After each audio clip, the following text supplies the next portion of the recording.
Go Rubio. Well, more specifically, his relationship with Donald Trump. Oh, that's a tangled web for sure. Yeah.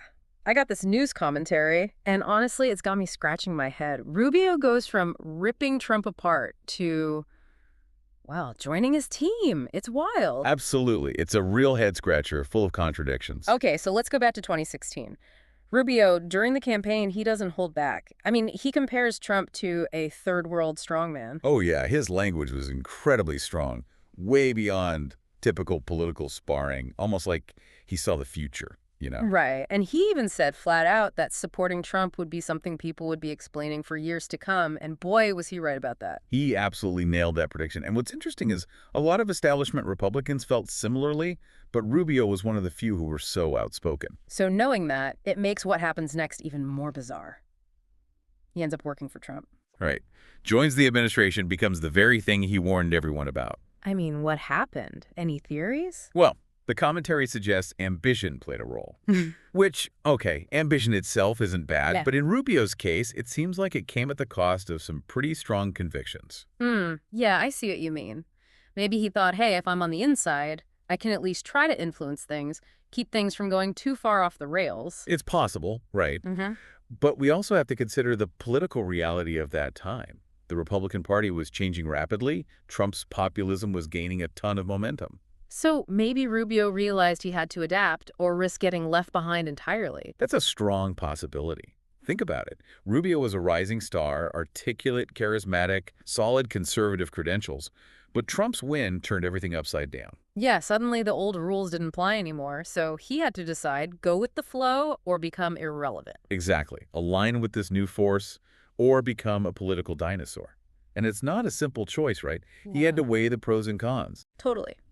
On one hand, potential influence. On the other, aligning with someone he'd just condemned. Speaking of, there's this claim that Sheldon Adelson, that big-time Republican donor, thought Rubio was easily manipulated. Oh, yeah, the puppet allegation. That's a juicy one. Yeah, so for folks who don't know, who is this Adelson guy and why should we care what he thought of Rubio? Well, Adelson was a casino magnate, one of the biggest Republican donors out there. His support could make or break a campaign. So if he thought Rubio was easy to control, that's a pretty big deal. It definitely raises questions about Rubio's independence. It's like, was he truly calling the shots or was someone else pulling the strings? Exactly. That's the question that lingers. Okay, so we've got ambition potentially driving Rubio's decisions, and maybe some behind-the-scenes influence, too. It's getting complicated. Oh, it gets even more complicated when you consider who Trump was appointing to his cabinet. These weren't exactly known for their moderate views. Yeah, it was one shock after another. Pruitt at the EPA, Pompeo at the CIA. Right. It was a clear signal of Trump's style, loyalty above all else. So you've got this context. Trump's surrounding himself with people who, let's just say, weren't known for being subtle. And into this walks Rubio, the guy who just a year ago was calling Trump a danger to democracy. It was a strange situation for sure. What was Rubio hoping to achieve? Could he really have thought he could tame Trump? It makes you wonder, right? Was this genuine belief he could influence things, or was it all about furthering his own career, even if it meant sacrificing some values along the way? Those are the tough questions we're left with. And they set the stage for what happens next once Rubio actually joins the Trump administration. Talk about a tough spot for Rubio. After that January 6th speech, where he's condemning the violence, talking about his family fleeing Cuba, Yeah. where does he go from there? Right. He can't just go back to being Trump's biggest cheerleader after that. Nope. Did he try to distance himself at all? It wasn't a clean break, more of a subtle shift. He didn't, denounce Trump or anything, but he started focusing more on policy areas where he differed from the administration, especially foreign policy. Foreign policy. That makes sense. Rubio's always been more hawkish, especially when it comes to places like Cuba and Venezuela. Exactly. Yeah. He's on the record criticizing Trump's approach to Venezuela, wanted a tougher stance against Maduro, even pushed for military intervention at one point, which Trump wasn't into. So he's carving out his own lane, showing some independence, even if it means going against Trump sometimes, kind of testing the water, seeing how far he can push it. Picking his battles, yeah. It's all about political strategy at this point. Trying to balance his own ambitions with, well, not completely abandoning his principles. Right, because the political landscape is still super volatile. Was Trump still dominating the Republican Party at this point? Oh, yeah. Trump's grip on the base was still strong, even after losing the 2020 election. But there was definitely growing opposition, the never-Trumpers getting louder. So Rubio's in this tug of war. trying to appeal to both sides, the Trump loyalists and the, let's call them Trump skeptical Republicans. Exactly. And it's important to remember that January 6th speech wasn't just for show. Rubio's family history, fleeing Cuba, that shaped his whole worldview. Right, the fear of authoritarianism, of democracy collapsing, heavy stuff. Very heavy. And he saw echoes of that in Trump's behavior. The attacks on the media, undermining the election, it had to be unsettling. So if he was genuinely worried about Trump being a danger to democracy, why not speak out more forcefully? Why not just break with him entirely? That's the big question, right? I Yeah. think it's a mix of things. Ambition definitely played a role. He still wanted to climb that political ladder. Of course. And directly challenging Trump would have been career suicide. But I also think he truly believed he could influence things from the inside, nudge Trump in a more moderate direction. And were there any moments where that seemed to work? Possibly.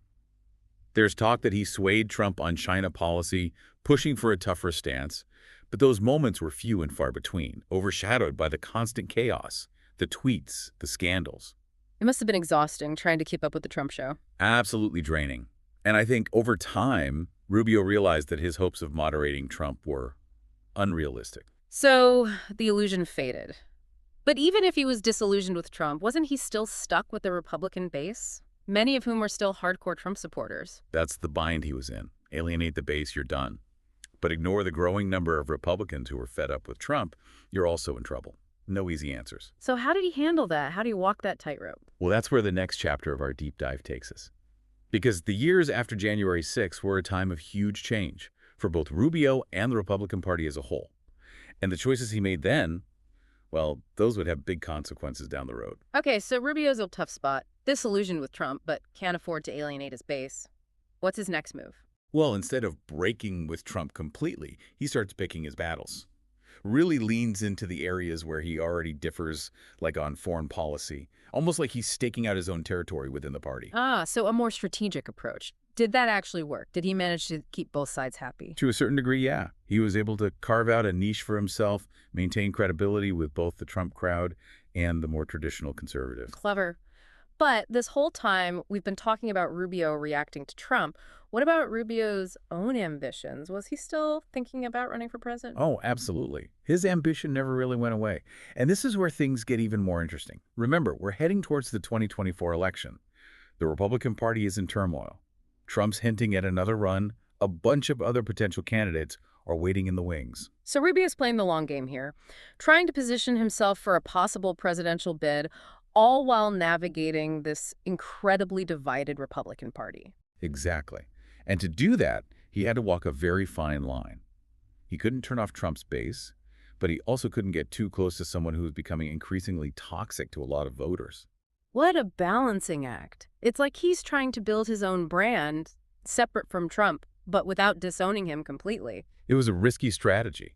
He starts emphasizing his own policy ideas, things like economic opportunity, family values, strong national defense, presenting himself as a conservative for a new generation, someone who could unite the party and appeal to a wider range of voters. So was it working? Was he gaining any real momentum as a potential presidential candidate? He was definitely making progress. Rubio's name was consistently mentioned as a top contender for the Republican nomination. People saw him as someone who could bridge the gap between the Trump wing of the party and the more establishment Republicans. Okay, so things are looking up for him. But then the January 6th hearings happen. That had to have thrown a wrench into his plans, right? Absolutely. The hearings brought everything back to the surface. Trump's role in the insurrection, the violence, the chaos. It was a huge setback for Rubio, who'd been trying to distance himself from all of that. It's like the past came back to bite him. Did he address the hearings at all? Try to defend Trump? He was in a really tough position. He couldn't ignore the hearings, but he also couldn't risk alienating Trump's base by condemning him. So he went with a strategy of deflection and minimization, claimed the hearings were just a political attack, a distraction from Biden's failures. Typical political maneuvering. Avoid taking a real stand. Try to change the subject. Did it work? Did it hurt him within the party? Hard to say for sure. Some Republicans probably saw it as a betrayal. Others were probably glad he stood up for Trump.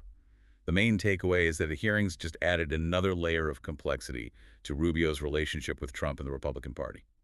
So where does that leave Rubio today, after all this back and forth? That's the big question. He's still a major figure in the Republican Party, could still be a contender for president.